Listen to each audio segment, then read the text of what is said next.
Welcome to the EMS for Muxbox and tablet, as well as the EMS Muxbox PC software, which is for Windows 7, 8, and 10. For the purpose of showing this video, we are filming our PC version.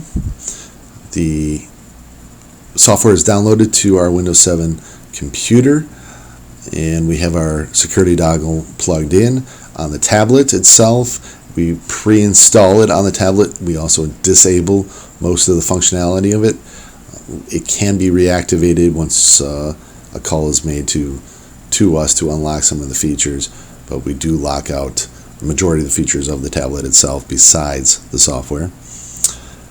So we are ready to go. Dive right in. To set up your system, you have your devices plugged into the computer, your Muxbox, and your either Quadrature or Digimatic gauges plugged into the Muxbox. Here we have channel 1, 2, and 3. We've enabled the channel. We could disable it if we like, just to show more, less displays. So if you wanted to show 1, 2, 3, or 4 displays, we have all 4 activated right now. The gauge type, which is Digimatic or Quadrature, we have Digimatic on this particular channel. You can display units, either in inch, millimeters, or hide those values as well. We are going to show an inch. Now, both the systems are very similar, the Android as well as the PC. Here we went to settings on the top hand left. On the Android version, you would go to the top hand left and hit remote display, and then hit channel, and then you can start configuring your channel properties or settings. So on this particular channel, we got the Digimatic inch. We're in incremental mode. We could put it in ABS mode, which is a preset value. What we can do is put a preset right here. Let's call it 5 inches. 5 inches is the preset instead of 0, but majority of people are going to use this in incremental mode, so let's go back to that mode itself. You can see we have travel reverse set up, and we can put it back to normal. That's the plus, minus, or positive and negative direction when you move your spindle or your gauge type. We can scroll down. You can also enable tolerancing as well as warnings. You would just enable, put your tolerances in, enable, put your tolerances in. You can also do ratios, 2 to 1, 10 to 1, whatever ratios you want to put in here. This is set up for 1 for 2, so it's going to provide about half the value. Right now you can see we got about 400 thousandths travel. If I enable it, that's going to divide it by 2. So you can put ratios in as well. Down here we also have auto request and logging. Right now we have auto request on. Let me just, so that's as we move our gauge spindle, it's refreshing the screen. I can turn that off if I don't want to and just do a manual request as I'm moving the spindle. The request interval is here. You can do it automatically every 5 seconds, 2 seconds, 1 second, twice a second, 5 times a second, and some devices will allow you to do it 10 times per second. Depends on the device itself. We set it up typically for 5 times per second. You can also do auto logging. Auto logging, you can go over to settings, see data viewer. And here we can see that we took a number of auto-logged readings. You can do this manually or automatically. This is also on the Android version. You would go to the top left, hit your remote display, and then say View Data Logs to view this screen here. Channel 2, I don't believe we have. So we've been taking readings on a lot of the channels you can see here. To manually do this, you can hit log data. You can see this green light come up.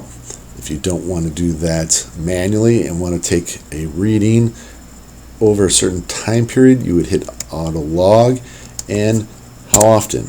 We had it set up for 1 second. If you want it every minute, put 360 seconds. If you want it twice a second, put 0.5 seconds. Let's go back one, put it every second.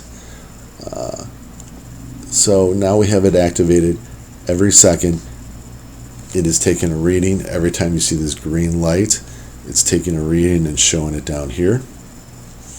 So we're going to stop that for now.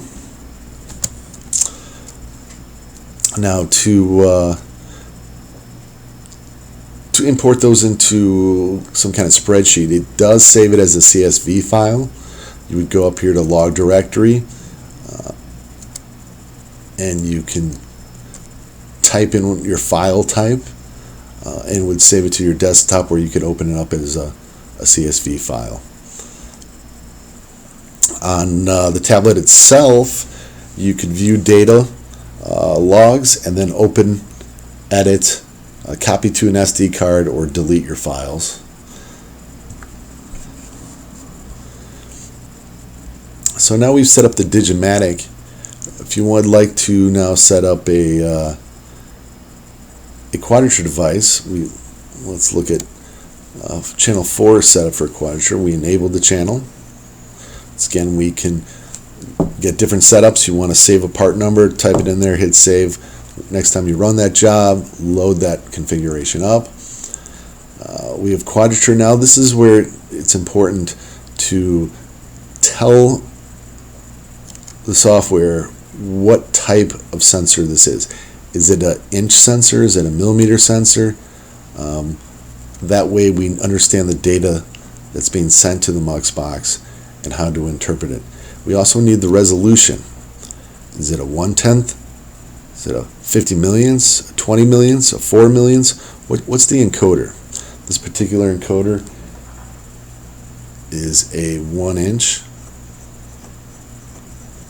50 millionths. We are not showing that on the screen. I can scroll down here, change the resolution that I'm displaying to match my encoder, but it was still reading all well because we defined the encoder. This also has to be done on the Android when you're setting up the quadrature device. You need to say what the encoder is, resolution, as well as unit type. When you're using a quadrature device, you can also use the hold function. I can enable that. It's going to automatically hold my max value as I'm moving this. Here I can clear that device. You can see on channel 4 the max in incremental mode. The difference between a gauge and a probe or quadrature device, the quadrature is constantly being sent. We don't have to go down and do any requesting. There's no automatic requesting because it is automatically ready. However, you can do auto logging still. Here it's set up for auto logging every 5 seconds. You'll see this turn green every 5 seconds. Or I could disable that and do each manual log by clicking the mouse over the log data button. On the top, you also have some nice functions, which are you can clear all your quadrature device at one time. So I have 2 quad devices. I just cleared them both. I can request all my Digimatic devices at one time as well. So if I hit this button, it will request. I can also log all readings manually instead of individually clicking each button or setting up on the configure a time. I can just hit the log readings and all of them turn green, and I took a reading for all the channels.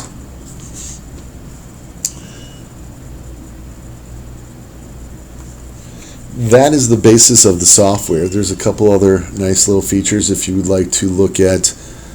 Down we have one turned off on channel 1 here, and the rest are turned on. Channel 2, 3, and 4 is the analog scale. So on channel 1, if we want to turn the analog scale on, it just popped up over here on the left. I'll do that again. And then you can set your analog values. If you want to show a leading 0 in the indicator readings or gauge readings. How you want to center. Maybe you don't want to center on 0. So this would be a swinging scale that if you set up the tolerances would change colors from yellow to the red to the green. And those tolerances once again are back up. Enable tolerances. I've got green, I've got yellow, and obviously it would be red when it's out.